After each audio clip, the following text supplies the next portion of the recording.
L'année 2024 a été une année assez riche en termes de résultats. Nous avons dépassé le cap des 400 000 voitures fabriquées. On a atteint le chiffre de 413 000 voitures. C'est un record pour nous, donc c'est la première fois qu'on atteint ce record. C'est plus 8% par rapport à la production de 2023.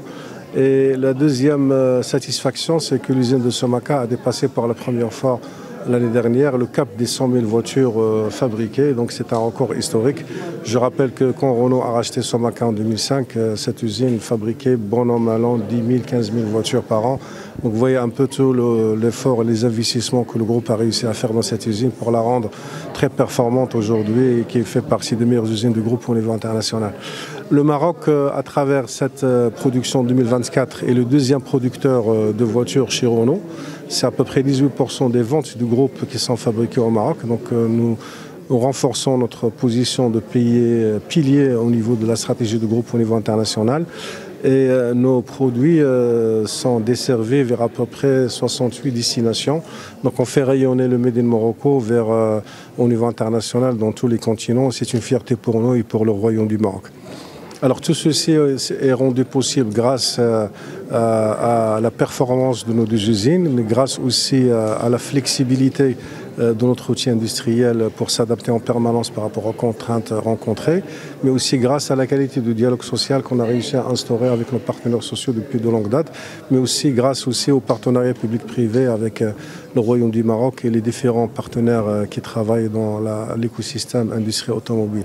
Nous avons lancé aussi en 2024 deux nouveaux modèles en simultané dans nos deux usines. Le premier modèle à Tanger qui s'appelle Jogger en version thermique, mais aussi pour la première fois en version hybride.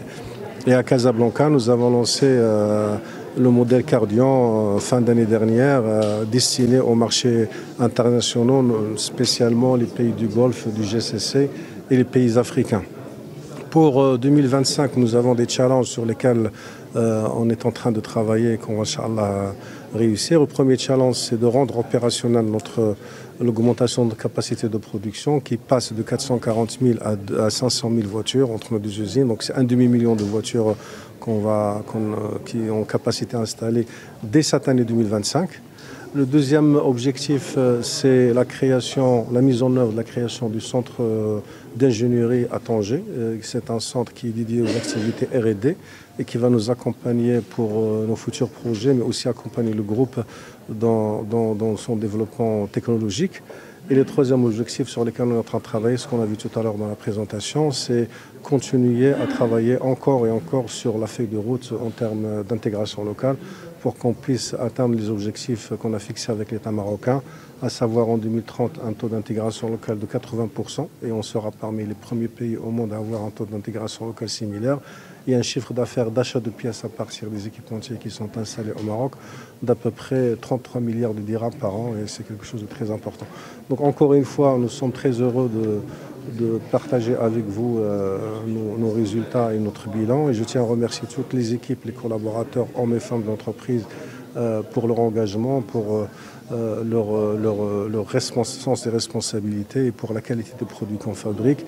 Je remercie aussi tous les partenaires publics et privés, les autorités locales à Tanger, à Casablanca, pour leur soutien et leur présence à nos côtés pour qu'on puisse réussir. Cette réussite, c'est la réussite du groupe au Maroc. Il fait confiance au pays, mais aussi c'est la réussite du Royaume du Maroc et de la filière automobile. Et voilà, nous restons engagés pour 2025 et les années prochaines, Inch'Allah.